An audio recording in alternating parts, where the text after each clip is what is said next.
guaranteed. Visit arnoldclark.com.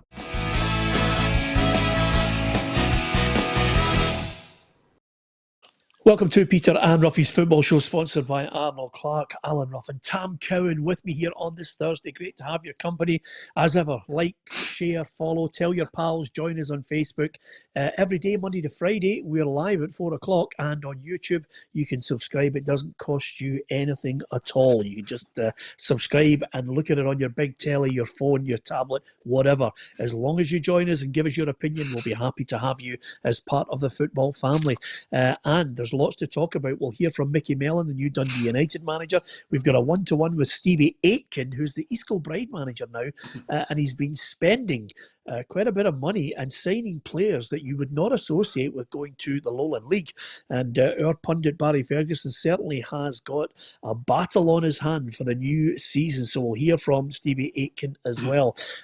Obviously, the main breaking news over the last hour or so is the suggestion that we could have fans in grounds in a matter of weeks. Now, not for the start of the season, possibly around about October, with, of course, social distancing in place. Now, I'm not going to rubbish the story. It's nothing that we didn't know already, Tam, quite simply because, you know, we're well aware of what Jason Leach is saying on a regular basis.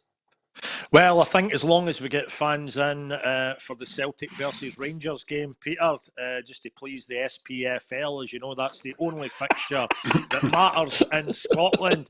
They've clearly got the worst computer in the modern world. You know, my Wayne can work an iPad now. She has done for the age of 3. But she had a better computer than that brings out rogue fixtures.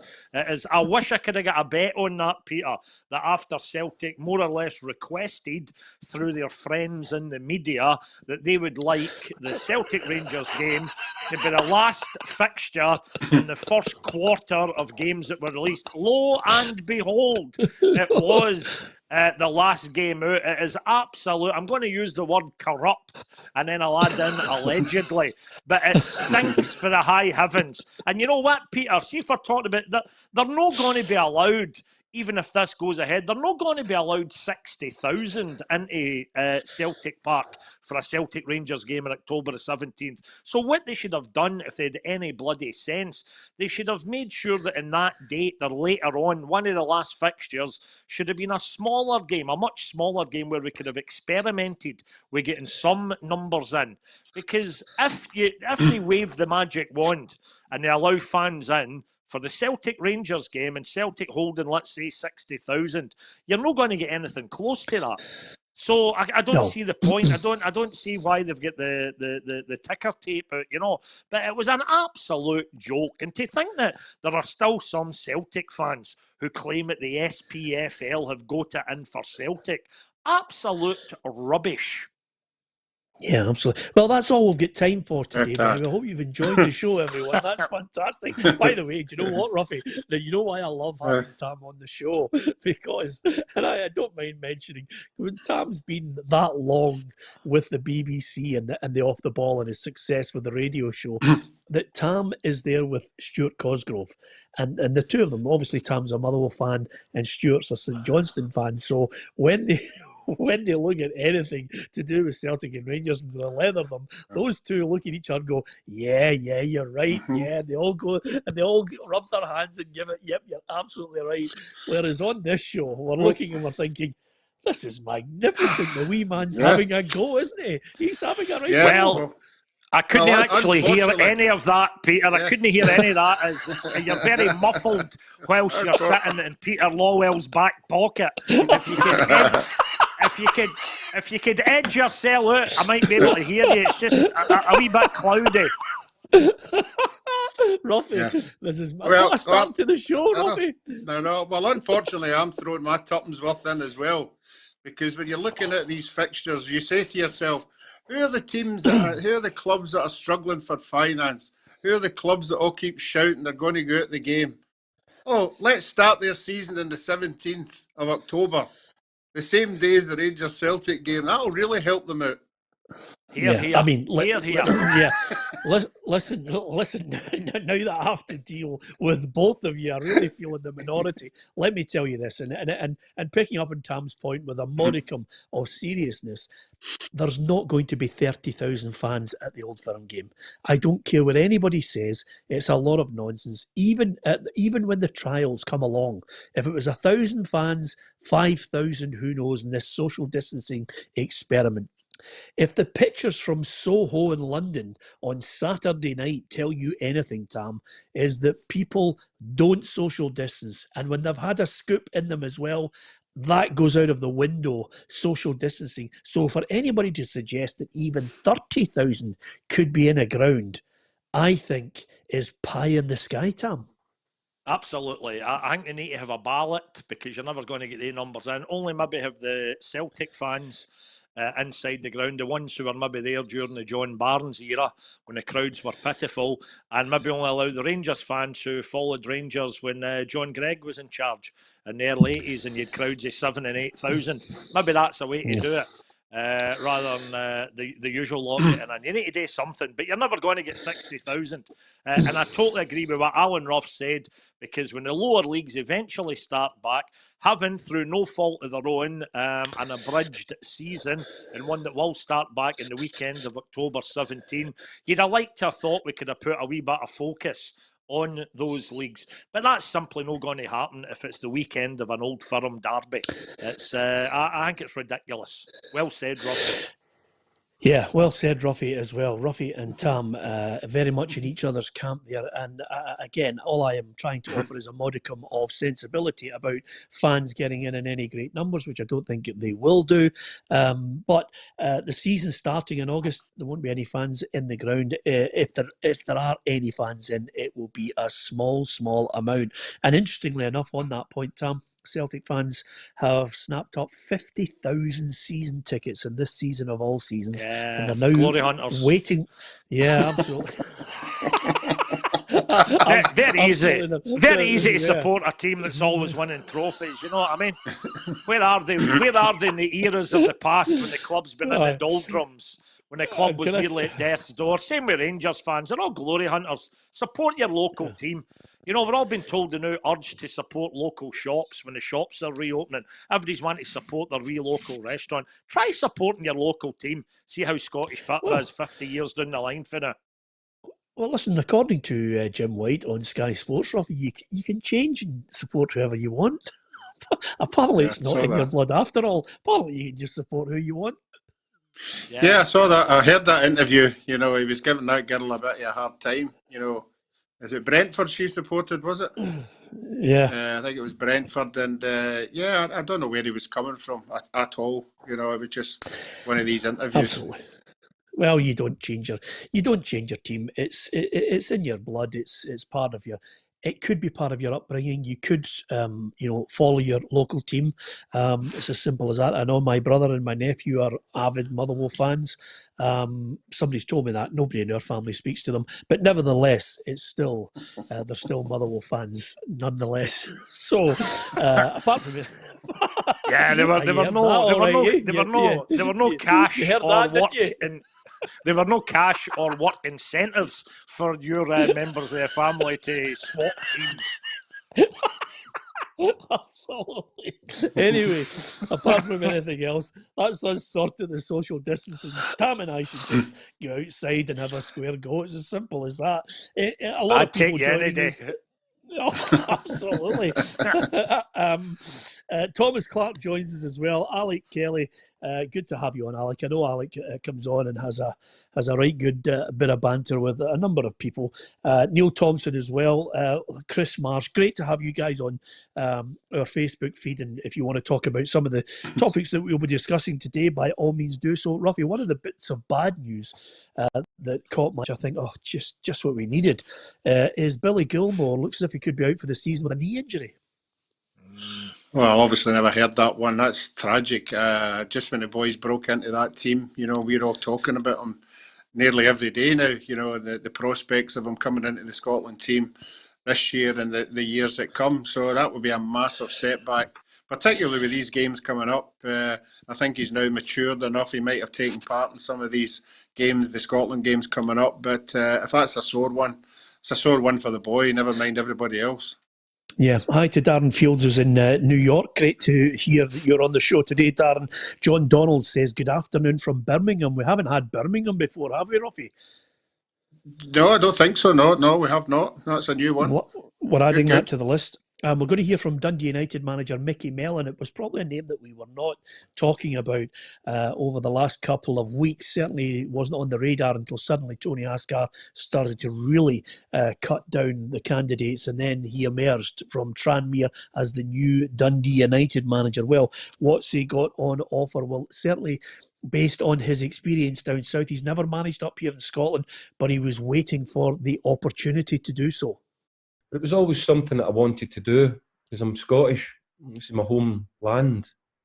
So I always hoped that if the right opportunity came along and it gave me a chance to be able to come up and do myself justice because my family's all still up here, then I would definitely look at it. So when the Dundee United opportunity came up and I'd spoke to the owners and Tony Askar, I just knew right away with the history of the football club, how well I knew the football club, that it was something that I just really, really wanted to be a part of. And I was just delighted in the end when it got done. So I'm really, really pleased that now I'm up here and I'm working. Yeah, but full marks to him. I'm really looking forward to see what he does with that Dundee United team, Tam. Yeah, and it's a very interesting book, and it's almost a wee bit left field rather than, no harm to the guys that are on the managerial merry-go-round and who are desperate for a gig right now. I'm sure there's many a boss, an unemployed boss out there, a coach who would have loved that gig, but this is quite exciting, even when you're not a Dundee United fan, and you can only wish him well. He has got a decent CV down south, and I think as well, I'd salute him because he's basically taking the Dundee United job when, heaven forbid, they may still be excluded from the top flight if any of this legal stuff, depending on how this pans out. So it's quite an interesting thing. I'd love to even know, in fact, Peter, has he got any clause in his contract for that? When he signed in the dotted line, because there was that wee tiny bit of uncertainty about where Dundee United will be playing, every man in his dog knows that, of course, Dundee United, who absolutely scooshed that league, they should be nowhere else next season but the Scottish Premiership. But just in the off chance that something did happen in the courts and another decision was made, I wonder if there was maybe just a wee line at the very bottom of his contract allowing him to rethink everything, even the finance. He's getting paid as a Premiership manager. With Dundee United, particularly in this climate, be looking to reduce his salary if, outrageously, they were a Championship club. Well, listen, I can't rule out any of the suggestions you're making, Tam. What I would suggest is that I don't think that would be in his contract. I think he'd be looking and saying to himself, listen, Dundee United, the stature of the club, have got a real chance to make a go of it. However, on the point you're talking about with regards to where they'll be playing, suddenly, Roughie, the news coming out, which again will affect Hearts and Partick Thistle. Vaasland Beveren in Belgium, they've had the decision to be relegated overturned at the Belgian Court of Arbitration. Now, this is a provisional situation, Roughie, but it's something that I think will help strengthen the case of Hearts and Partick Thistle, who'll be looking at this, because the other aspect of this, which I think a lot of people haven't been aware of, Roughie, is because of that ruling, Hearts and Partick Thistle will be keeping a close eye on what's happening over in Belgium, because, a lot of people have actually turned around and said, when you go to the arbitration and the SFA, that's it. That's your final warning. Now, this is basically the SPFL, obviously scaremongering and trying to say you go no further. But as you know, Roughie, Hearts and Partick Thistle could go to the Court of Arbitration in Lausanne if they wanted. Yeah, I think the lawyer that will be acting for the clubs will tune into this. I think when we look at any court cases on the television, I think the first thing the lawyers really look at as precedents of things that have happened maybe 40, 50 years ago. And by law, it seems to get taken into account. It doesn't matter what it is. I mean, I hear it all the time. Whether this will be in our favour or not, we'll have to wait and see. I think it's next week it's going to be kicked in, Peter. I don't think it's going to be as quick as this week. I think they're going to be looking at it next week. So, yeah, it's an interesting one because I think the arbitration can send it back to the courts if they want. You know, somebody might correct me on that one, but I think the arbitration. You're right. Well, I think we want the arbitration. We want the arbitration to sort it out. The SFA are the arbitration now because of obviously the court has made that judgment. They dismissed the suggestion from Dundee United, Cove and Wraith of completely dismissing the case out of hand. They voted in favour of this going to arbitration at the SFA because of the rules and the articles within the rules. So I think from that point of view, you'll get a definitive decision from the SFA Court of Arbitration, but that might not suit Hearts and Partick Thistle. Hearts Partick Thistle might look at this and say, no, we're not happy with it. Well, we're either not happy with the compensation if we get any. We're certainly not happy with the status quo of us being relegated. So we're going to take it a stage further. Tam, if they take it a stage further to the Court of Arbitration for Sport in Lausanne, all hell lets loose. Absolutely. And you start, Peter, you're losing the will to live when you're listening to this. You know, the bottom line is, I now appreciate, I was banging the drum a long time ago about how the season should have been played to a completion, and then there wouldn't have been any arguments about who was promoted, who was relegated. I do appreciate that horse had long since bolted, and there was no way we were going to do that. What we could have done then, though, to please all the clubs, and importantly, certainly not to punish any clubs unfairly due to the pandemic, we could have reconstructed the leagues. But it became clear early doors that that was never going to happen because basically the TV company, in this case Sky Sports, ultimately called the shots, and the SPFL and the clubs and Neil Doncaster and all the rest of them don't want to upset Sky Sports. And that is precisely why, lo and behold, magically the fixtures came out as they did. They're thinking, you know, if there's any chance that we've got crowds back inside the Scottish football grounds by October the 17th, we are absolutely going to make sure that the last fixture out the heart for that opening quarter is the Old Firm game, because Sky don't want to be pointing their cameras at empty stadia. It has been an absolute farce. It's been, I think, a sham when you watch it done in England. I've absolutely hated it. I have avoided it like the plague. The one thing before I leave that subject, though, Peter, that I want to ask you, I've had 3 folk asking me this week if I know the answer, and I don't. The sound effects, the crowd effects that Sky Sports play, and I think they call it Sky Sports crowds, do the players on the pitch hear those noises? No. It's only for the viewer at home. Only for the broadcasters, yeah.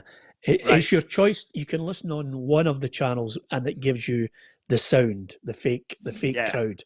And obviously they're working it to various degrees on a chance comes, they hit a button, which gives the crowd going, oh.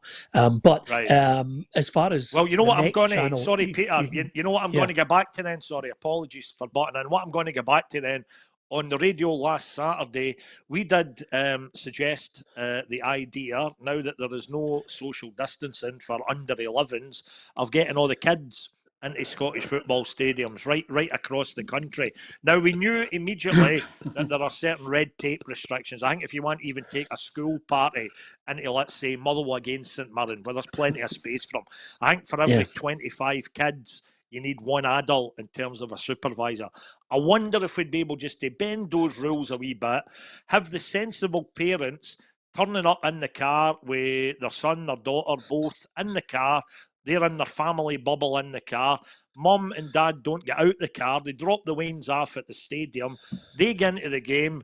Hundreds, thousands more mums and dads do that with their kids. They all get in to watch the game. I would let them in free of charge. Allow them to spend money maybe in crisps, sweeties, a quenchy cup, whatever it is. It's a wee bit of money for the clubs.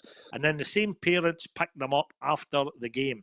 Now, I know there's a lot of red tape here, and there might be a lot of folk that would, wave the finger at it and say, oh, you can't do that, Tam. That's a non-starter.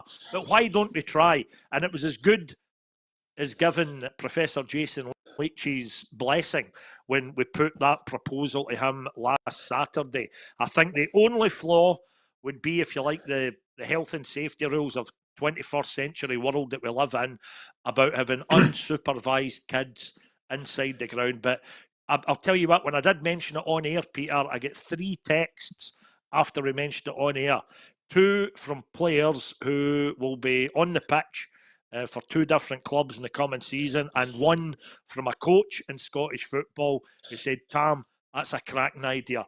A lot of folk don't like when you let kids in for free, you hear the high-pitched screams and it doesn't sound like a football game. A lot of hardcore fans don't like that. But I'll tell you what, if that was the only option for players, running out to maybe a couple of thousand kids inside the stadium with their banners, screaming, chanting, singing, or having an absolute ghost town of a stadium, I think I know what one the players would go for.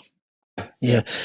Listen, I'm not. I admire you for your option of the kids. I mean, we could even get the kiddie catcher from Chitty Chitty Bang Bang just to collect maybe 24 of them, and he drives them into the ground. I know.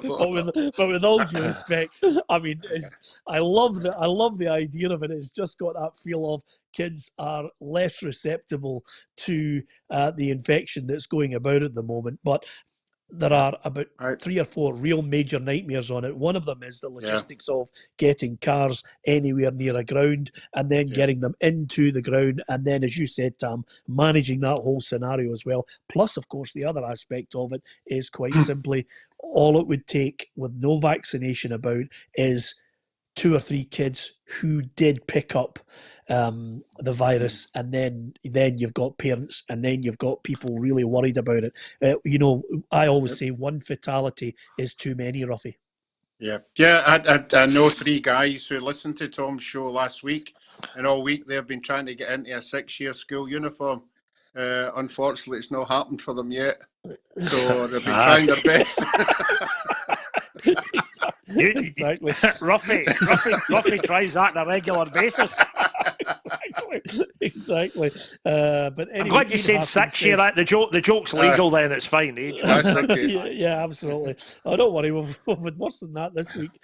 Ian Harkin says this isn't Belgium, it's Scotland. Remember where we are. The SFA will have the final say so. Well, Ian, I take your point on YouTube about the SFA. The SFA will have the final say so in the arbitration. But remember, Ian, it's not the final part of this, because law across many areas of sport and business, there are certain precedents that can happen that you can use, and especially when football is not only governed here in Scotland, but there are precedents that are set that can allow clubs to follow the similar path across to Europe and the Court of Arbitration for Sport, and it has happened before. So, Ian, I know you're definitive on it, but believe me, it's not the definitive. Was it not the foreign arbitration that changed the whole aspect of football players' contracts?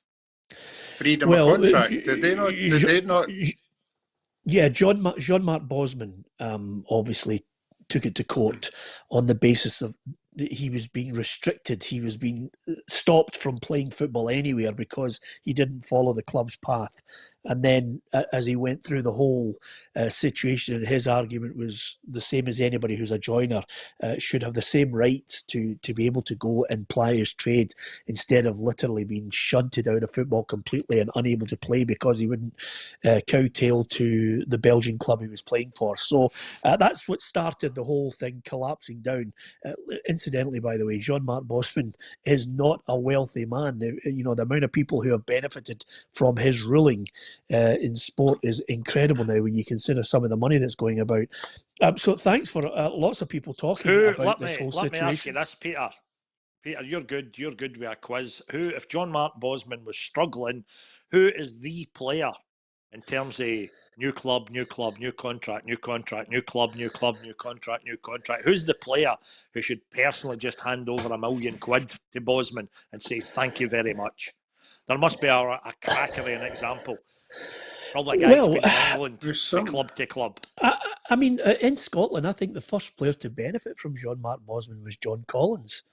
You know, there are a couple of people just at that point got their moves after the Bosman ruling. So there's been a couple of Scottish players who have benefited from getting the huge money that would have gone on a transfer situation when they became a free agent. As far as somebody who would get brilliant moves, I'd love to have been the guy sitting as the agent of David Beckham. When you think about the moves that he's had, I'm not talking about minor moves. He's thought to himself, okay, Man United don't want me, I'll go to Real Madrid. Okay, Real Madrid don't want me, I'll head over now to the MLS, and then I'll occasionally nip back for AC Milan. I mean, he's had some lucrative deals. I mean, I'm sure there's somebody who is a massive player who's moved around. I'll give you one right now, Ibrahimovic. Yeah. I'd guess maybe as well it'd be an agent. There must be agents out there, if they've got any conscience at all, who would think, you know what, perhaps I should dig into the back pocket and help out Jean-Marc Bosman, because I'm guessing the agents must have absolutely had the champagne corks a-popping when the Bosman rule was introduced. You know, it was open season for them. Absolutely, but that would involve some kind of moral high ground to look at it as a community and say, let's thank the individual who started this. And as you know right now, on the evidence of the last 3 months, there are not too many people with a moral compass. Certainly not in football anyway. Sporting integrity is a phrase I never want to hear anyone mention in Scottish football for the next 30 years, because as we know, their conduct has been despicable. Just on that point, you were mentioning Dundee United there. So Dundee United at the moment, with Mickey Mellon in charge, are looking to play in the top flight, and the manager himself is getting excited because he's well happy with the squad he's inherited. But I can assure everybody that I have the ability here from the football club that if need be, we can bring people in to strengthen the group to get a better chance of winning games of football. But there's no rush from me in doing that, because, as I say, I have to respect the group here. They are the champions and they deserve the opportunity to go out there and shows them blossom, because there is so much talent here. There's so much talent. I've been blown away with the level of talent. One thing, Roughie, he's got some squad he's inherited, hasn't he? Yeah, he's got a good. I'm not knocking them. He's got a very, very good championship squad. There's no doubt about that. In the first two halves of the season, they ran away with it, hands down. Come on! Don't come out with a statement like that. Don't think we're going to pick up on you. No, if you get a chance to look at Dundee United's last 8 games before the shutdown, you know, they weren't as strong as what they were earlier on. But that's what happens in a football season. But I think they really need to strengthen. I think they do. I think they're great championship players, but Premier is another step up. They obviously have got the Shankland and boys like that who have been about, but I definitely think they need to strengthen. There you are, Tam. Roughie's been scathing. They're just a championship squad there. Yeah, I mean, just absolutely leathered them. Yeah, exactly. And you wonder if Partick Thistle end up as it's looking like in League One, can they still afford to dwell on nostalgia and give free paydays to former heroes who are now just looking for a sausage roll and a pint during match day? Absolutely. Answers on a postcard there for that one. Yeah, go on, Roughie. Go on, eh? It's caviar we have in the boardroom. Yeah, of course it is. Do you know what, actually, at football, do you know at football stadiums, Roughie, they've got these things called turnstiles. You ever seen one of them? Listen to Tam, because he goes in as a Motherwell fan. He's got well done to him. Well done to him. Absolutely.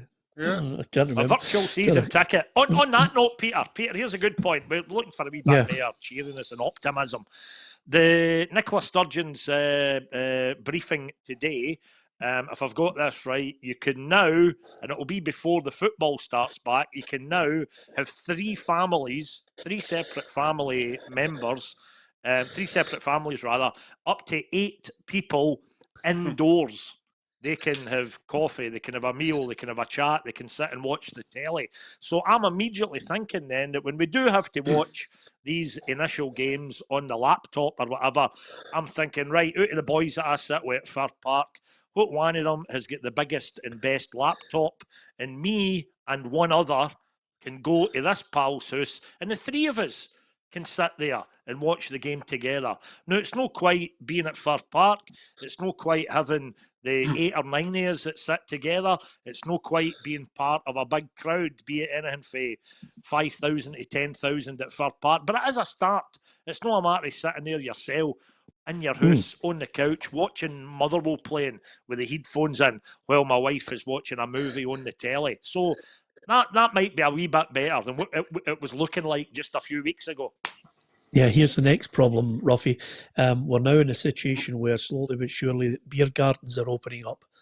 And I bet you a pound to a penny that somebody sticks the telly outside on a sunny day with Sky Sports covering a game, and the beer garden starts. And, there are so many things that could be a problem. And I hope we don't fall foul of some of the other countries and what's happening elsewhere, because if we go into a second wave and anything shut down the way Melbourne and other states in America, then I think we're in serious trouble. It's the one thing that's frightening me right now about business, about sport, about the entertainment world, about the license trade as well, is that second wave is the big fear for everyone, and especially football clubs that we want to survive. Alec Kelly says, sporting integrity was the phrase coined by Peter Lawwell to deny Rangers extending the season in 2008, instead forced to play 8 games in just 20 days prior to playing the UEFA Cup final. Disgraceful, says Alec. Alec, I'm sure, I think there's more than a few before Peter Lawwell have used the term sporting integrity and has been laughed out of town when they mention it. So I don't think sporting integrity is high on the agenda in Scottish football. I think when somebody writes a book about it, there'll be a few who should be getting leathered for their conduct over the last 3 months and how football's gone. And I must admit, Tam, I'm really warming to... I mean, Stevie Naismith has come out in the papers today and absolutely lacerated Scottish football. I mean, he slaughtered it and said, down south we're a laughing stock.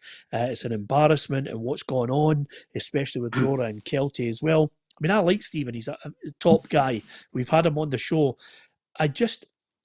I agree with a lot of the sentiment on it, because I was very pro Hearts and obviously Thistle and the predicament. But I don't agree with the thing about the we're a laughing stock down south. I don't think Scottish football has to justify itself or work in any sort of parallel with what's going on down south. I couldn't care what the English football fraternity think of football in Scotland, because they've got that much disdain for it. It wouldn't matter if we'd won 3 European Cups, 2 UEFA Cups in the next 4 years. They still think it's a Mickey Mouse League, and they still think, we're a joke up here. So I couldn't care. I don't think we need to justify ourselves to English football. Peter, it was summed up for me. I don't think they care full stop down south, because I was in Tenerife at the time, and I need you to help me out with the dates here. And we were sitting in a bar in Tenerife, and it was a night they were showing both a Celtic and a Rangers game, which were on at the same time when it came to a league decider. Can you recall exactly when that would have been, Peter? Maybe would that have been about 2005 or 2006? Well, the two league deciders, one of them was Rangers were playing Dunfermline, Celtic were playing Kilmarnock.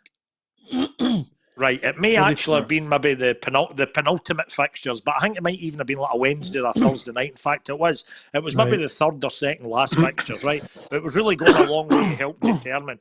Whenever it was, I can't recall. I was on holiday. I was probably sitting there bluttered in some pub in Tenerife, but there was no disguising the football. And it almost partitioned the pub off, and you could either watch the Celtic game there or the Rangers game there.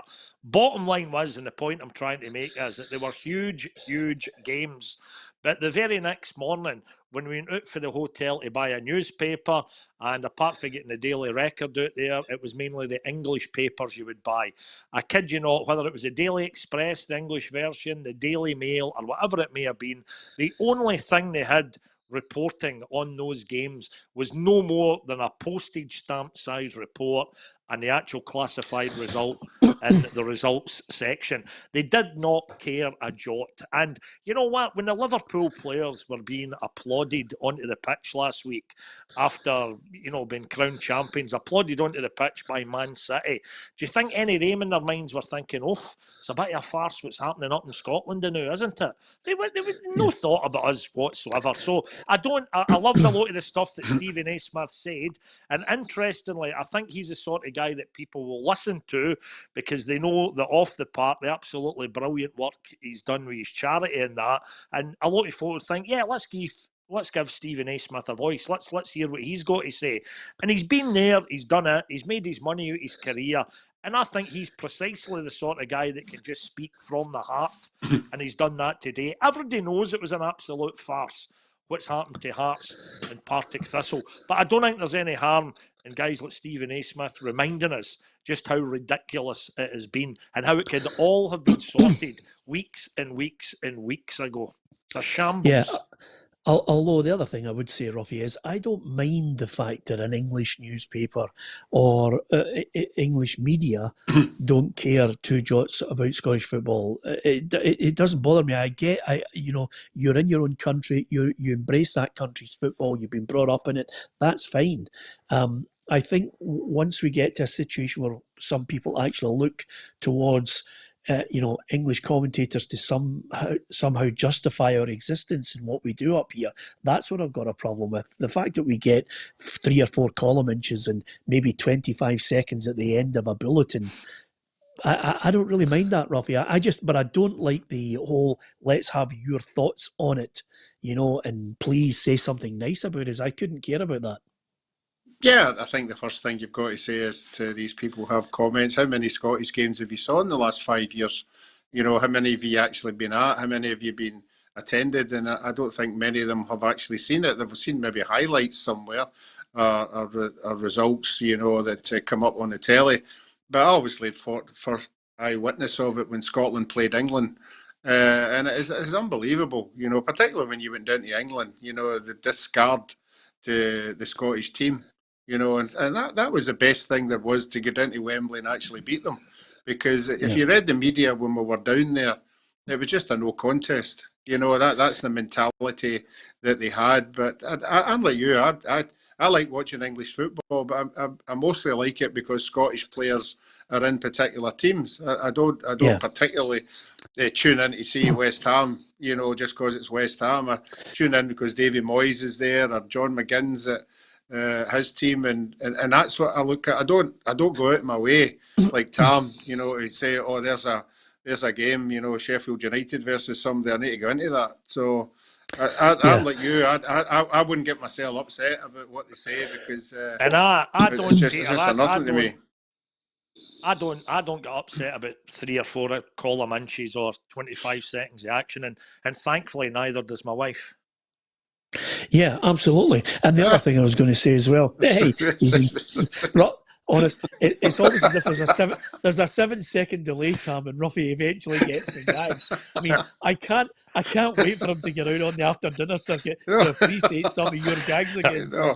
This is the problem. The other thing I was going to say to you guys, and the one thing I do think that Sky, BT, or whatever down south, especially Sky Sports, do, that we should take a leaf out of their book, is quite simply, whether it's the board, the SPFL board, or whatever, that needs to change over the next 4 or 5 years. Me as an individual, I think we need to change the mindset and the promotion of our game. We need to gloss it up. We need to be positive and make more people accessible. We need to bridge the gap between, the fans and the players on a regular basis, and stop going through this claptrap of you're only getting one-to-ones with the broadcasters who've paid for it, and nobody else can get one-to-ones anymore. Nobody else can bridge that gap and gloss it up and do commercials and really promote our game. We need a rethink in how we market our game. I could look at a game like West Brom against Charlton, and they gloss it up. But we don't do that for us. We don't talk up our sport enough, and we certainly don't market it the way it should be. We should take a leaf out of the American ethos and really change the way we think about our game to get people into it in a serious way. And I know two or three good people who could absolutely take our game by the scruff of the neck and get it out there and market it properly. But what we have is a Jerry well, I'm not going to name names on it, but I'll tell you one thing. I'd love to be involved in it. I'd love to be involved in grabbing our game by the scruff of the neck, because I've had first-hand experience of buying football rights and obviously having all sorts of stumbling blocks, people putting things in your way to stop you doing the job the way you want to do it. So I would love to take the game by the scruff of the neck and stop having people with their own self-interest. We need to collectively somehow start to really market our game properly, get the kids, get everybody involved, get them idolising the players who play for their clubs. Some individual clubs, I have to say, and one of your clubs is Motherwell, really do a good job with that, Tam. They do get that connection with the supporters, but we need to do it as a collective instead of this infighting. And let's pander to a couple of clubs and the strength of them, and everybody else can just get the scraps off the table. Then I think we could really sell it. If you start to gloss something up and make it look appetizing, sponsors will come in, and a lot of people will be interested in our game. But unfortunately, we have too many backstabbers. That's why we're not going where we should be. Peter, do you not think Sky coming in will enhance our game with the production that they do to our game? Because some of the stuff in previous years... Wait a minute, they've had it before. Yeah, but you would think they would learn their mistakes and move on. If they're going to come into our game, you would think they're going to try and promote it in some way, better production, things like that. I mean, I know where you're coming from, because I was there. Roughie, I was there as well. I know where you're coming from. I worked for them for 3 years. Now, I'm telling you right now, look at us. We are the equivalent of trotters on a three-wheeler against Sky Sports. We're on 5 days a week. Do you know what I mean? We're on 5 days a week. And the whole summer, and coming up shortly, Tam, in the BBC, they've got a BBC channel there. They should have a sports programme on 5 days a week. The fact that you don't is a scandal. It's an absolute scandal that the national network hasn't got the balls to suddenly go 5 days a week with a football programme with all the money they've got. Again, and we couldn't even scratch the back end of your channel, and we're on 5 days a week and batting like anything to survive. But it's a scandal, and Sky Sports should have a dedicated channel where there's 5 days of Scottish football to promote it, but they don't, because there's too many people with their self-interest.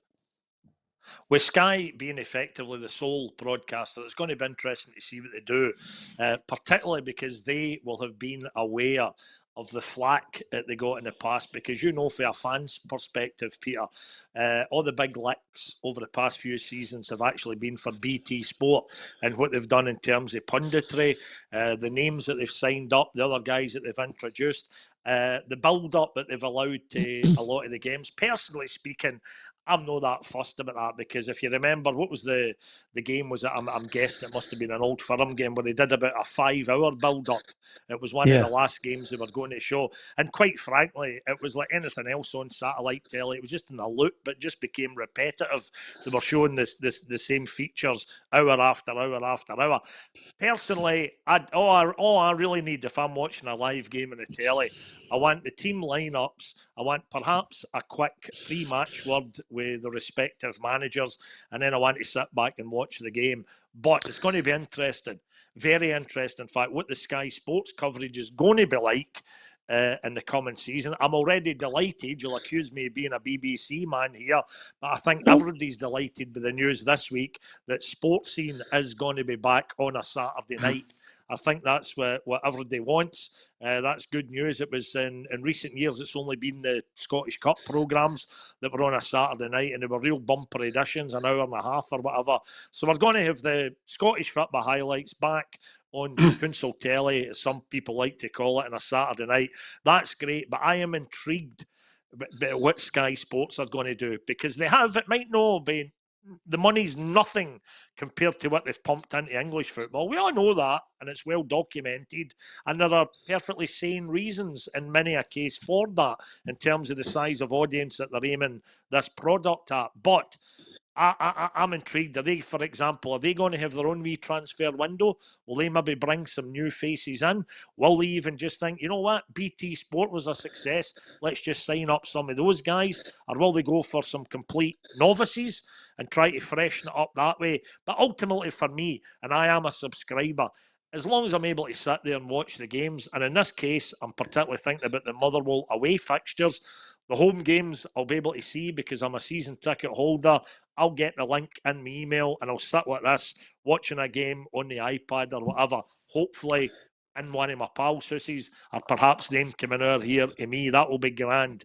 But for the away fixture, starting on, Peter, Motherwell have got one of the first Sky Sports fixtures. When the games come out, we're up at Ross County on the Monday night of that opening weekend. No chance by then of any fans being inside the ground, unless, of course, Roy McGregor, who's a smart, forward-thinking man, went with an idea about getting the under-11s in to form some sort of crowd. But that game is going to be on Sky, and I'm fascinated to see what it is. I'm going to sit back in my armchair, feet up. What am I actually going to watch that night? What are Sky going to bring into my living room? It'll be great. Yeah. The other thing I would say, Roughie, and this is just business economics on this, the whole gnashing of teeth and crying about BT, losing the contract. It doesn't matter what you do. The quality is irrelevant to the SPFL. They're now in exclusive deals. They get their fingers burnt with the Satanta deal. The Neil Doncaster and the SPFL board care not a jot about quality, and the great situation that Tam's highlighted with BT Sport. Don't care. It's all about money. It's all about we'll tell you this is what they're paying. You pay the same or pay more. We don't care that you've got 5 pundits on. You have an argument, a ding dong, and everybody starts talking about Scottish football again. It's irrelevant. The gnashing of teeth that was going on with BT Sport, we suffered it in 2003, 2004 when commercial radio decided that it couldn't compete with the BBC. So we get gubbed. We lost all the commentary. We couldn't compete with them, and we were goosed. And commercial radio has died now. There's no commentary on commercial radio. BBC have a monopoly, which is unhealthy. They've got no competition. So if you've got a crap commentator and a crap show on BBC, there is no option. You can go to Radio Clyde, but they don't have commentary. The whole thing needs to change. They need to change their attitude. There's too many monopolies in the whole thing. It does my head in. But you know what, Peter, before we start blowing too much smoke up the backsides of BT Sport, let's never forget that BT Sport could have bid more money. They could have bid higher than Sky Sports to still maintain their coverage of Scottish football. But they didn't. So don't let's paint them as being the heroes who were I'm not painting them. They've put plenty of money into other sports, and they've put plenty of money into sports globally, and they've put a lot of money, a hell of a lot of money into English football, and look what they must spend in the Champions League. Well, look what they must spend just on Gary Lineker. As if the BBC weren't giving them enough, but they could have bid higher. That was my point, Tam. They walked away. Yeah, that was my point. They had a chance to bid. That's what I'm saying. It doesn't matter about the quality of your programme. I don't, BT had some great pundits, great coverage. It's irrelevant. If you don't come up with the money, you're not getting it. That's the business economics of it, and I've got no problem with that. But I do think because of the nature of our game, you look at the 4 games, Roughie, that have been on in BBC. Yeah. The figures for it for terrestrial television live football has been phenomenal. Now we've got to look at a situation where packages are better to get more coverage of the game. I mean, I would have loved to have seen a situation where Sky and BT were still there. You know, the more we have promoting our game, I'd love to see a situation where they went back and said to commercial television, STV or Radio Clyde, look, here's a package you can have. We'll give you 15, 20 games or whatever, you know, but eventually they just closed the door and there's now nothing. Yeah. And it's a Jerry Maguire moment. I'm sorry I can't sign your card because it's not one of the official sponsors who sponsor the league, son. So on you go. I thought, you know? I don't think Tam appreciates that Peter is speaking from personal experience. Absolutely. We have Absolutely. been there, and I have to say that I agree with him 100% because everything Peter tried to do to enhance the game, to promote the game, every time we try to do something, we got hit in the head by some idiot somewhere, you know, who just went out of their way to stop just promoting the game, bringing the game to the punter who possibly couldn't see it. We had so many ideas, and every time we come up with an idea, somebody put the nail in it, and it just didn't happen. So I can appreciate where Peter's coming from because he's been to these meetings with these people, and even when we went to games, people went out of their way to make it as difficult as possible to get an interview, to even get a seat or go trackside, and all you're doing is promoting the game, but no, they wouldn't let you do it. And by the way, it's nothing to do with PLZ, Tam. When I was working for Sky Sports, a chairman who's no longer in the game, we were trying to get to a situation where we would enhance the coverage. And we had some great clubs saying you can get into the dressing room, get the build-up beforehand, maybe at half-time, maybe at full-time. And this chairman just said, no, you didn't have it in your deal and I want more money and you're going to have to sign a contract to get that part.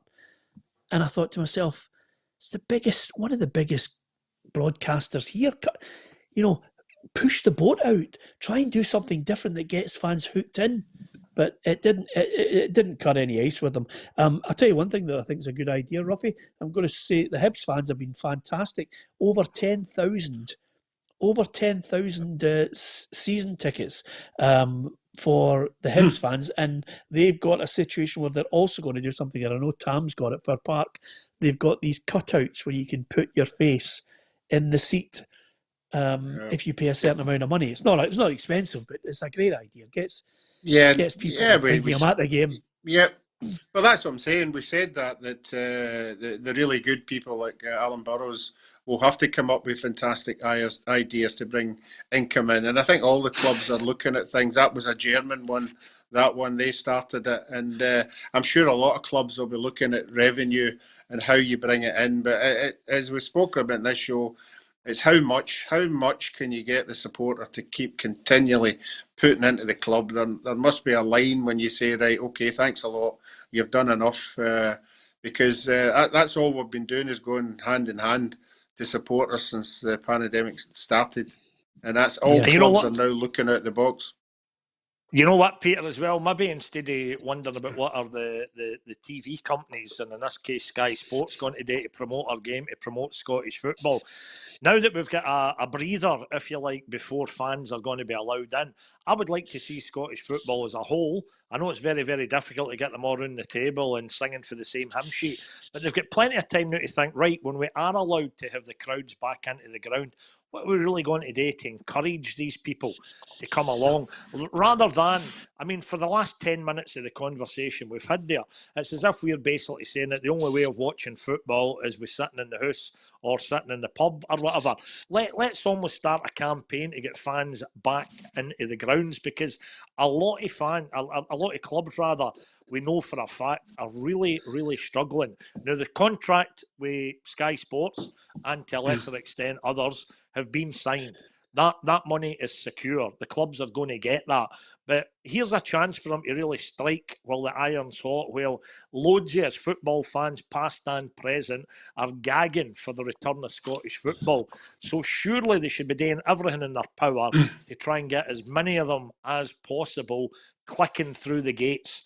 And then that way, it benefits the clubs in the short term, and it benefits Scottish football in the long term. Get a new generation of fans to come in. And somebody, please, just explore our idea about getting a few hundred, a couple of thousand, a crowd of under 11s into a game. Give it a go. See what happens. Some other, as ever, there's always a wee bit of news that kicks out. The Sun have run a story that Sam Cosgrove has rejected a £2.7 million move to French outfit Guicomp. Now, this is the Dons apparently accepted the bid, but Cosgrove decided he didn't want to move. So 2.7 million. When you think of what Dave Cormack's talking about right now with regards to, I spotted a tweet from him earlier this morning talking about just for missing out on one of the games coming up, they would miss out on £400,000. You can understand why they would have been keen to take just over 2 million for Sam Cosgrove. It certainly would have alleviated the pressure, but apparently it's been rejected by the player. So that's a little bit of news that's come out on the Sun website there. Sam Nicholson's another one that I'm curious to see if he's going to come back to our games. Good lad, Sam. Good player. Hearts are trying to beat Bristol City to his signature. So that's just a couple of other little bits of news. Robbie Mccrory has returned to Livingston on loan from Rangers to continue his education under Gary Holt. And interestingly enough, worryingly, Roughie, Airdrie have mothballed their academy and their reserve team, which Airdrie have said is something that I think a number of clubs will do in the lower leagues just to get by at the moment. Yeah, we spoke about it right for the start of all this, and that's what clubs are going to have to do. They're going to have to sacrifice the playing squad, and unfortunately, a lot of young, up-and-coming young footballers' careers are going to be held back for a long time, till all the clubs get themselves back in order, because I don't think it'll just be Airdrie will be doing that. I think a lot of other clubs are talking about getting rid of their academies, and that's a sore one, a real sore one for Scottish football. Yeah, the other point here is Morton have announced that they are going to hand the club over to the fans over the next few years. Here's the statement that came out basically from Morton with regards to the situation and how the fans can benefit. Basically, MCT will have the chance to buy the club from Golden Casket, which I think is Golden Casket is owned by the family Crawford Ray, and they hold 90% of the shares. Golden Casket will wipe out the club's debt, which is totaling $2 million, before transferring the club to MCT, Morton Community Trust. Golden Casket will retain ownership of the club's ground and rent it back to the club for 21-22 season. They've rejected a deal from another party because they had no connections to the club. And Morton, of course, as we highlight here, are joining a number of clubs with fan ownership, Hearts, St Mirren, and of course Motherwell in their own way as well, with the community in charge of it. And this is a statement that came out from Morton Golden Casket, which is, our goal has been clear from the outset. We want to move Morton forward. We want to listen to fans and communicate effectively with stakeholders and partners. We are all Morton supporters. We all want what is best for the club, and now is our chance to be the best for the club through community ownership. In April 2019, Morton Club Together was just an idea. Now we've got 440 members. We've achieved so much and have an exciting future ahead of us.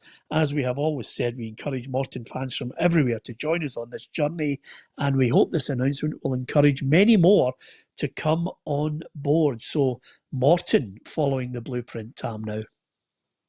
Yeah, it's a feel-good story. It always sounds great. I'm a bit old-fashioned with this, Peter. I think I've mentioned this to you before. There's a wee bit of me always likes the idea of a sugar daddy at your club. And so that if you need an emergency right back, he can write a cheque. If 3 of the bulbs go in the hospitality suite, that you can dip into his pocket.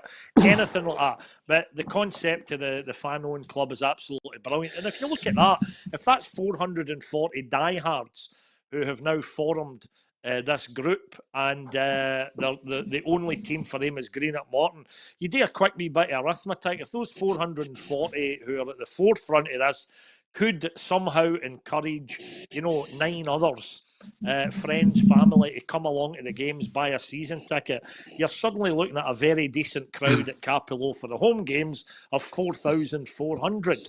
So these guys who have got the club's best interests at heart, yep, absolutely more power to their elbow.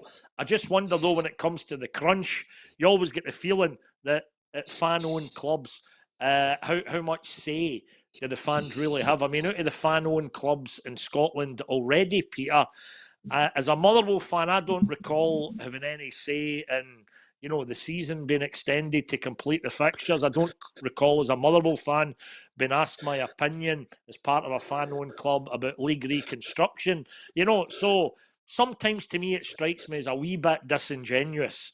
You know, but at the heart of it, in principle, I think, yep, it's a great idea, and good luck to all the guys involved at Morton. Yeah, absolutely. Incidentally, a couple of other things that I thought I'd mention. I think Peter Law was set to replace Stuart Robertson on the revamped SPFL board later this month. And I think the board was looking for more powers to avoid the debacle that we had earlier in the just at the start of this pandemic, which is basically they'll make the call on whether to end the season quickly rather than putting it round to a vote again, Roughie. But I'm not sure they're going to get the vote for that. I think a number of clubs still retain that whole self-interest situation, saying, no, we'll all argue among ourselves, we'll all share a few messages on WhatsApp, and then we'll make a complete pig's ear of it. Yeah, I mean, it's exactly what's gone down for the last 2 months. The clubs don't want to let anything go. They want to be calling the shots. I think that vote was to be in today or tomorrow. So it'll be interesting that it's 75% again. So it's. I think this is another example of are the clubs really happy with this present SPFL board? And this vote will tell us, you know, if they think they're doing a good job or not. Yeah.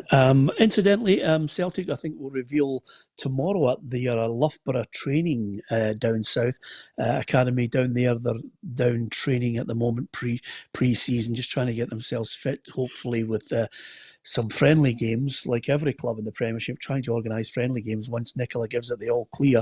But Neil Lennon has mentioned that Ismail Soro and Patrick Klamala look as if they might be able to make a claim for a place or stake a claim for a place in the squad for next season. So that's two players, just Roughie, that we mentioned when they signed for Celtic. We've never heard hide nor hair of them last season.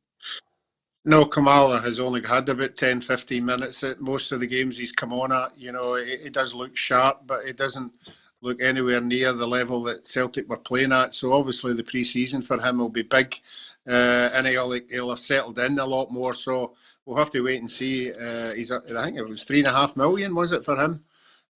Something like that. So they obviously saw something in him. So we'll soon see this year. Yeah, fans love new strips, Tam. Do you like new Motherwell? Are you happy with Motherwell for the season? Do you buy strips? No? They passed me by, Peter. I've never, even when I was a kid, I wasn't really. The first Motherwell strip I had was a classic one with the diagonal band that was going down Willie Pettigrew. You can imagine him with a lovely artistic MFC written just above the badge. That was the first and almost the last. I've got another one that I think was given to me as a thank you. I've had it in a couple of my videos on Instagram. It was the replica of the 91 Cup winning jersey with Ian Skelly in the front. And that was a classic Motherwell strip because obviously that era, Motherwell fans will always treasure it. But that was just given to me as a thank you for doing a turn for Motherwell one night. There's a wee replica jersey, Tam. But other than that, no.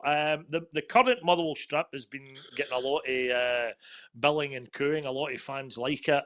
But they've got a couple of claret bands on the sleeves that I don't like. Now, I'm no kind of fashion guru, as you can see from today's attire. But when the players have got their arms at their side, I kind of think the claret bands on the sleeve kind of wash into the main body of the jersey. So I'm not a huge fan of the current one, but I was glad to see they had a big survey. I think it was BBC Sport Online about the greatest ever Scotland strip. Now, we've had some howlers, of course, that one with the shorts and the band on it and stuff like that, you know. But the greatest ever was from Roughie's era. It was a 1978 Scotland strip. I think it must have been Umbro, unless you can correct me. And that was your quintessential Scotland strip. That was a cracker. Yeah, absolutely, with the big badge and then the big rating all around the badge itself. Argentina, 78. we let you down. So that was great to have that on there, Roughie. I would Anyway, go. I would go before. I'd go the one before that. I would go the Dennis Law one with the big badge and the white collar. Did you like the that 67 one? Yeah, I thought that was a cracker. I thought that was the Yeah, white cuffs. I liked the huge badge Or the with one. the V-neck that Billy Bremner wore, but obviously you sold that before I could get to the auction that day. So that was really nice of you, Roughie. So thanks for that. Tam, just got to ask you a quick question. Do you have any signed strip in a frame on the wall? Anything like that? Are you that type of person? Round about me here. Aye, I've got a canvas of which might actually get a bit of money down the line. I mean, we're going to the 30th anniversary of the Scottish Cup one next year. But I've got a signed canvas, an iconic picture, if you're a Motherwell fan, of Tommy McLean and Stevie Kirk holding the trophy aloft at the pitch side at Hampden, and it's actually signed by both of them. And so I don't know if there's too many of them floating about, so I'll keep that for my pension, perhaps, Peter.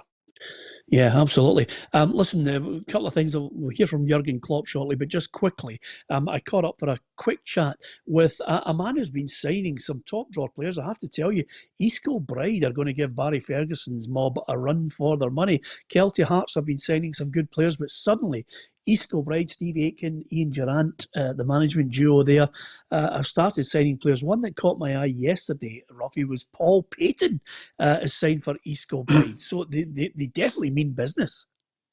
Yeah, the other one I caught, and again, correct me if I'm wrong, Chris Erskine. They're hoping to finalise that. Yeah, he's got a company of his own in East Kilbride, so that suits him down that way. But yeah, I mean, that's the calibre of player that the Lowland League are bringing in, and I think a few teams in that second division will now be quaking in their boots, because that is the challenge of people with a lot of ambition who want to get into the big leagues, and it's going to be a tough one for some teams in that second division. Yeah, and they're very brave. They're very brave as well, Peter, because what happens if they spend all that money, they win the Lowland League, and then next year, for the second year in the bounce, the SPFL just say, to hang with the pyramid system. I know we introduced it, but we're just going to blank the clubs again. So it was a brave move, East Kilbride. It's an interesting point you make, Tam, and something that I talked about with Stevie Akin. This is what he had to say. Well, I'm delighted to say our special guest on the programme today is East Kilbride manager Stevie Akin. Stevie, I don't know about you, but I'm looking at the players you've signed. Suddenly, Paul Payton puts pen to paper. Can you give us an indication of some of the other names that you've caught us all by surprise by landing? Well, obviously, when I appointed the manager 5-6 years ago now, the word from the board and those were that they're really keen to take this club forward, and get them through the leagues and try and get them to the senior setup. For me to do that, I have to try and attract quality players, and attracting guys like Paul Payton is the start of the recruitment process that we're busy doing at the moment. Yeah, I mean, some of the names show the serious intent. I know James and Paul, they've got high ambitions for the club. Was that the thing that really sold it to you in the first place? It was. When I went and spoke to them, the 2 or 3 meetings I had, I could see how enthusiastic they were and how ambitious they want to take the club forward. They've been close on a few occasions. I think they've seen close hand on what Barry at Kilty Hearts done last season. I think where Scottish football is at the moment, they really want to go ahead and press ahead and try and make exciting times for East Kilbride. And certainly it took me back the first time talking to owners when they can actually show ambition and actually follow up with the actual plan going forward. And talking to players I spoke to, they're really excited. And Paul Payton is the start of which hopefully is going to be a big recruitment drive. Yeah, and of course the other thing about it that I'm looking at is East Kilbride fans will be excited by it, but you obviously have got more players that you'd obviously want to try and get in before they start the season. Yeah, that's the biggest challenge for me now is we have to go and compete at the top end. It's a strong lead. You can see what Kilty Hearts done last season. You've got Bonnie Rose, BSC, they're good run in the Scottish Cup. So I have to make us competitive. We were 7th in the league last year, East Kilbride. For their own accounts, it was good enough. But it's just a start. I have to get good players in there. Lewis Kidd and Kyle Walkie come in. We're talking to guys like Chris Erskine, and it's the same picture put into them. be part of something good going forward, because Scottish football at this moment in time is in a dark place, but with us, then you can see the light at the end of the tunnel. How many more do you think you need before you start? It might depend on James and Paul's wallets, what I can go to, but no, the guys have been terrific in terms of the support they're giving me, but we'll live within our means. I think the selling pitch is about the ambition, about building this new stadium. I think there's probably about another 5 or 6 players. We're close to getting a few over the line, and hopefully within the next 4 or 5 days we can start announcing these players have signed. And with ambition, Stevie, as you know, comes expectation. Of course, everybody will be looking at you and thinking, okay, time to deliver. Is that pressure something you're relishing? Yeah, I had when I was a manager at Dumbarton, the pressure was to try to keep club in the championship. We've done it 2 out of the 3 seasons. I think that comes with any management job. You're going to get pressure. Guess will be highlighted because we're attracting players coming from Premier League, Championship. But I know we have to compete at the top end of the table. It'll be a difficult league. I think the standards were set last year with Kelty and the players they were attracting, and I have to be there competing with them, and that's the challenge that I've now got. Yeah, every time Barry walks into our studio, we used to say to him, right, who have you signed today?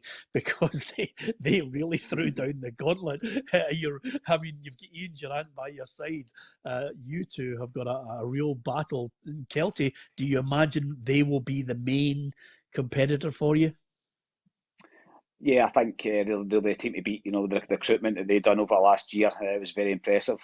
Even from the outside at the time, I wasn't in a job. I was looking, saying that they're signing quality players, and it showed. And then they went through the league.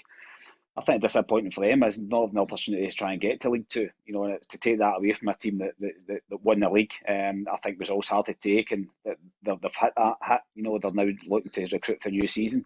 And no doubt we're going to have a challenge with them ahead. I'm sure Barry and Bob will know Ian Durrant really well. With a few ding dongs at the side of the park. So I think I'll just stand back and watch them going at it. How important do you think it is that the Lowland League has that pyramid structure in place and that there is nothing to thwart that at the end of this season coming? You're right. I asked a question a couple of weeks ago when we had a meeting with the board. I said we have to make sure this is in place going forward, because if it's not, then the whole selling pitch that I've got to these players come in is going to be taken away with us. They've assured us that that's going to be the case. There'll all be a chance to get promotion. I think now the way Scottish football is actually try and rejig the leagues, and my thought behind it was, and a lot of thoughts on it is introduce a new 3rd division, get the Colts in it, get 2 or 3 teams for the Lowland League, and try and get a wee bit of excitement in Scottish football. There's clubs that's going to show ambition. We're going to build a stadium that's going to cost a lot of money, and that's the kind of teams that you want to try and get into the senior ranks and let them actually put something back into the game. So it'd be ideal if we get 2 or 3 teams up, because I think 2 or 3 teams in the Lowland League can easily compete at League Two. But we're all fighting for this one position, and it'll make an interesting season.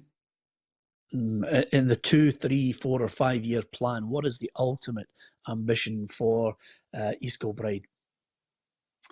But they're wanting this new stadium built. They can go ahead at any time. It's at planning permission stage. Obviously, they've got the finances behind it. They'll make that happen. I said, let's do it in the proper stage in terms of let's try and get the club to League Two first. But once they get to there, the ambition is going to go to Championship. They want to go full time. They want to create jobs in the area. In fact, East Kilbride, the size of it, having a full time senior team in there, the town would be great going forward. But the whole saying is you walk before you can run. The challenge that I've got is we need to try and compete this year to give us the best chance of going forward. And if we can do that, then I think East Kilbride won't stop until they get where they are. Stevie, it's a great community. It's a great board. I know the owners well. They're great lads. And of course, our experiences with you on the football show. I think we all wish you every success for the new season. Thanks for joining us. Yeah, there you are. Stevie Akin. Barry's got his work cut out. He's not going to get it all his own way this season.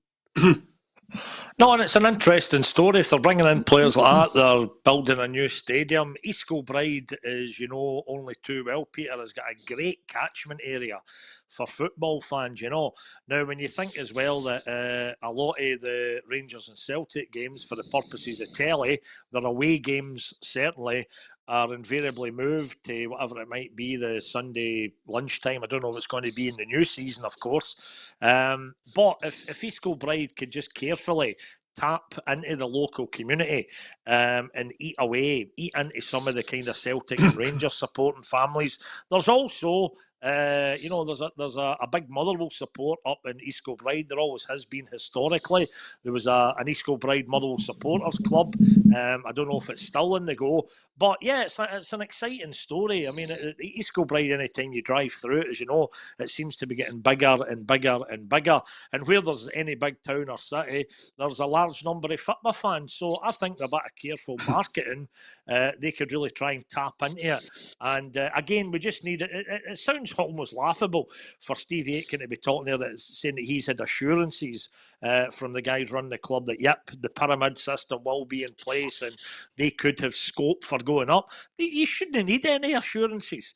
That again is another example of how ridiculous the stuff that we've watched recently has been, where Kelty and Brora were clearly aiming the whole season, maybe for seasons before that, to invest in the club, to get better players in at their clubs, and to aim at a crack at the bottom club in League Two, in this case, Brecon City. And it was just taken away from them. Through no fault of their own, it was taken away. Hellish. Yeah, I think I agree with you on this, Tam. If the SPFL told me it was daylight, I'd go out and check just to make sure. Just before we go, Liverpool, I remember Pep Guardiola talking about Manchester City, 100 points. He says it'll be there for a long time. What a great record to have. Well, the way things are going, Liverpool's win against... Liverpool won last... Who did they play, Roughie? 3-1. 3-1. Yeah, who were they playing? That's ridiculous. I can't remember that. I'll come to you in a minute. Brighton. Brighton. Thank you, Tam. Brighton. I can't believe I get that right. I know. But English football. I was watching it last night as well. I can't believe it. They beat them 3-1, but they're on track for 101 points, which Jurgen Klopp obviously had something to say about. What can I say? When I think about the next four opponents and look at them and think we will get their 12, 10 or whatever points, I never did that. I can't do that. When I think about 92 points, then I think, okay, how could we get 97 last year? It's unbelievable. And we played Champions League always in midweek. So that's unbelievable. And we needed in moments like last year against Newcastle, header Origi, last minute, stuff like this. That's how it is. But first and foremost, you have to fight for the 3 points. Yeah, fight for the 3 points. If they get 101 points, that'll be an incredible couple of years for Liverpool. They've just been breaking records, winning trophies, just sensational. I love Jurgen Klopp, love Liverpool, and again, I love watching, some of the big games, but the lesser ones, they're glossed up, they're made to look great. It's not exactly, it's all in the marketing of it at times. Listen, just before we go, Tam said something to me off air, Roughie, that I feel as if I should share with you, because I think it's only right and proper that we get a real gauge of how Tam's feeling and how lots of people must be feeling in their work when they can't get out and mix with their pals again. He said, boy, when we get out, we need to have a staff night out and an absolute bevy session, because that's the thing that everybody misses, just getting together, having a good laugh, a good night out with everybody. And I know businesses and lots of people who are watching the programme, they miss their nights out with their pals at their work. Yeah, and if only to maybe get some smaller measures of spirits in pubs and clubs somewhere before we all turn into alcoholics, I knew that during lockdown I might have repetitive strain injury in my right wrist, but I didn't know it was going to be for tanning into a gin bottle. It's incredible. The strange thing about it, I mean, Roughie, it'll be fantastic. That's the first thing. See when they announce that if God willing, see if they announce there's a vaccine, there'll be a queue a mile long of people taking the vaccine and then phoning their mates and getting absolutely plastered for a night out. It'll be unbelievable. I have to say, most of our nights are good nights out. A good laugh, good fun, and we certainly miss them. Yeah, absolutely. I need to ask Peter, did you see, because I might even pop over tonight for an early supper and perhaps a sweet sherry. Did you see the beer garden at the Brass Button pub in North Motherwell?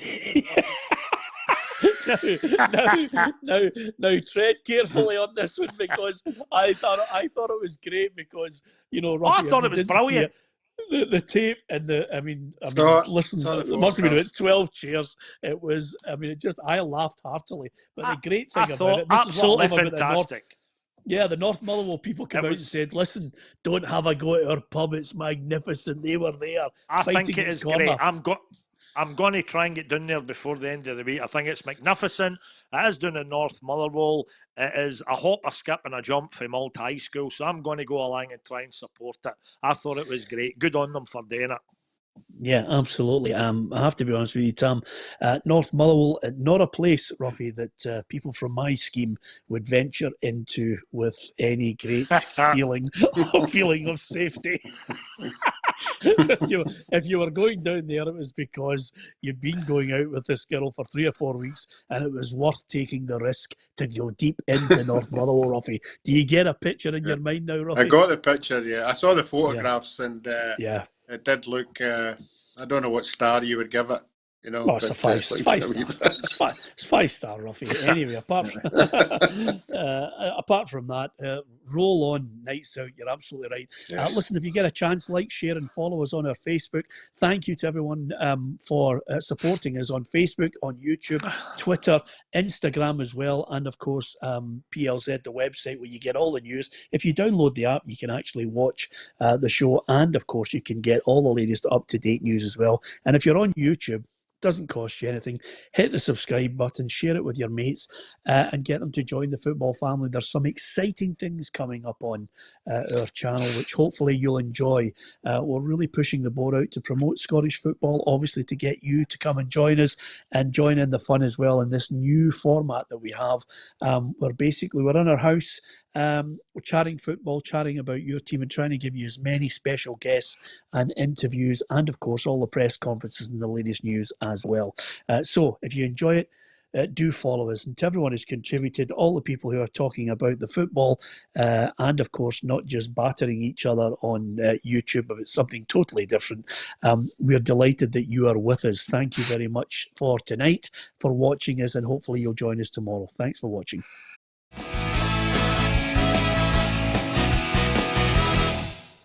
Expect the best used car deals guaranteed. Visit Arnold